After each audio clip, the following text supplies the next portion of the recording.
Naga People's Front NPF MLA Leishiyo Keishing has alleged illegal immigrants have often attacked villagers in Manipur's Kamjong and Kasongkulen subdivisions over petty matters.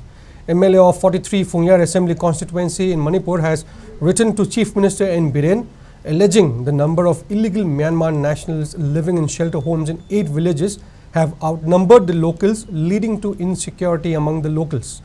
Naga People's Front MLA Leishiyo Keishing in the letter to N. Biren Singh on May 9th alleged illegal immigrants have often attacked villagers in Kamjong and Kasongkulen subdivisions over petty matters. MLA Keishing further added that police are unable to detain the troublemakers and control the situation as they don't have enough personnel in the border area. Even local customary law cannot control and bind them because of the foreign custody beliefs of the refugees.